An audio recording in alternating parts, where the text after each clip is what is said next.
All right, welcome back, everybody. You guys sent in some really juicy stuff.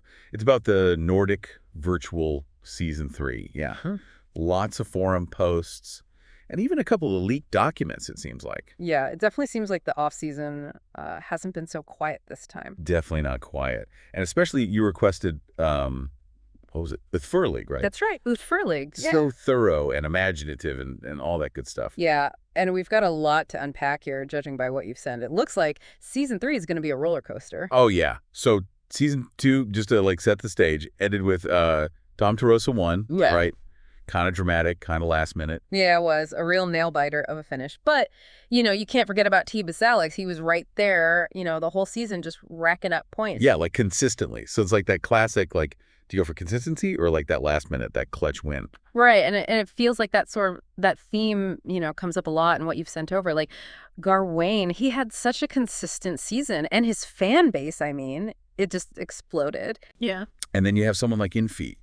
Tons of potential, super fast, but just couldn't quite string it all together. Infeet, yeah.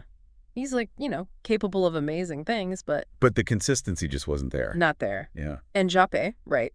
He was looking really good at the start and then just kind of faded towards the end. It happens. Yeah, it happens. But let's get to the juicy stuff, right?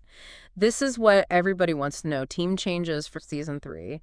And some of these are, I don't know. Head scratchers for sure. Head scratchers? Like McLaren. Yeah. They've picked up Job Flop and Krinsky. Krinsky, okay. But here's the thing. Krinsky's starting the season with a qualification ban. Oh, right. It's from last season. So he can't race the qualifier. He can't do the qualifying round. So he's basically starting each race at the back of the grid. Oh, wow. Huge disadvantage. Right out of the gate. Puts a ton of pressure on Job Flop, Yeah. right? Because he's got to deliver. But can he?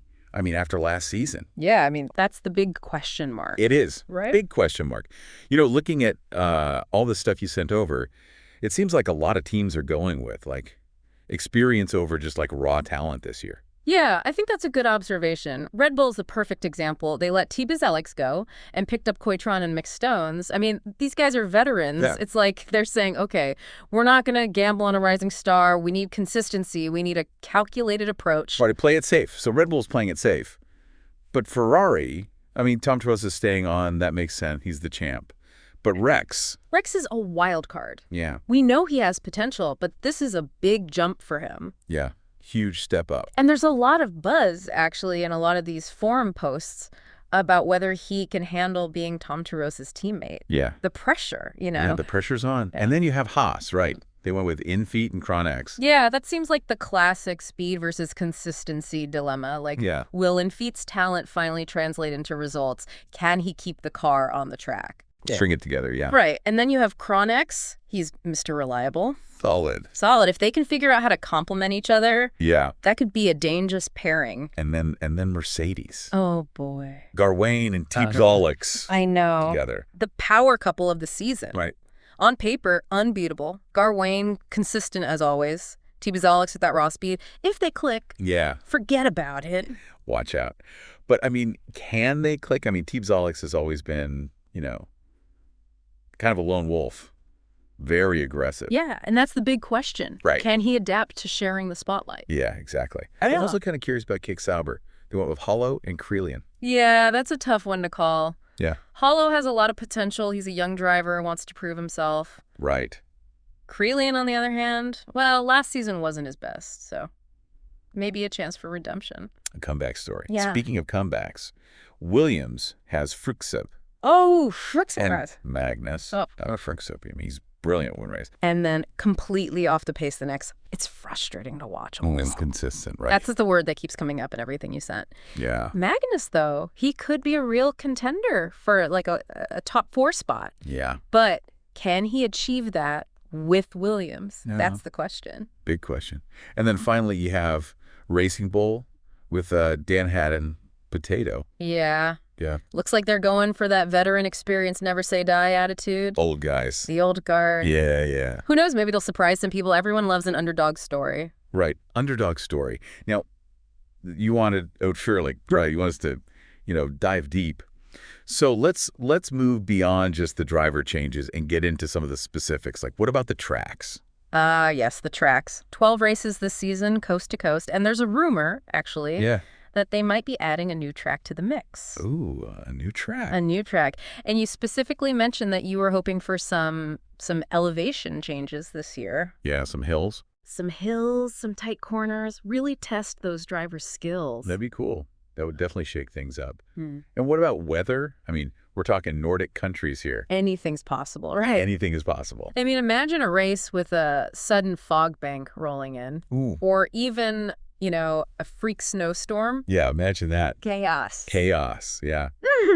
Throw everybody's strategies right out the window. It would be fascinating to see, who could adapt. Yeah. But before we get lost in these hypothetical blizzards and stuff, let's come back to those driver pairings for a second, because there's some really interesting ones in there that I think we need to dissect a little more. You're right. Yeah, those driver pairings, they're going to make or break the season, I think. Let's start with Mercedes, Gerwain, T. Alex. It's fascinating, right?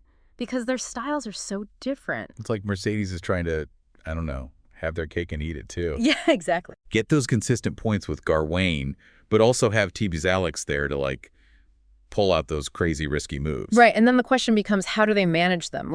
Is the team going to favor one driver over the other? Or are they going to just let them race freely? I mean, looking at the data you sent, Mercedes hasn't really had a clear, number one driver strategy in the past. So could this,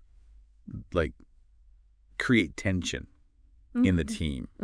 Especially if, both of them are in contention for the championship. Oh, absolutely. And remember, T. Alex has been so close, so many times. He's almost tasted that championship. Will being paired with Gerwain, Mr. Consistent, will that finally push him over the edge? Or will it just add more pressure? It's going to be a good season, I think. It's going to be really interesting to see how that dynamic plays out. Speaking of interesting pairings, what about Ferrari? I mean, Tom Torossa, the champ. Now he's got Rex as his teammate. Tom Torossa, I feel like he thrives under pressure, but will having a young, hungry, potentially really fast driver alongside him, will that push him even further? Or will it create a rivalry? I'm leaning towards rivalry. You are. I am. And a lot of the forum posts you sent seem to agree. People are saying Rex is, he wants to prove himself. He's not going to be content just playing second fiddle to Tom Torossa. Yeah. And let's not forget the team itself, right? Will Ferrari prioritize Tom Torossa? I mean, he's their champion. Or will they give Rex an equal shot? Right. That's going to be a huge factor, the team's strategy. I mean, it could make or break both of their seasons. And then you have McLaren starting off with that handicap because of Krinsky's qualification ban. Yeah, that's a tough one. That's a lot of weight on Job Flop's shoulders, right? It is. And it's not just about the points they'll lose in those first few races. It's the psychological impact, Can Job Flop handle that pressure? Yeah, especially with all the doubts already swirling around him after last season. Right. And then there's the team dynamic. Can they work together? Or will they start pointing fingers? Crumble under pressure. It's definitely a question mark, McLaren.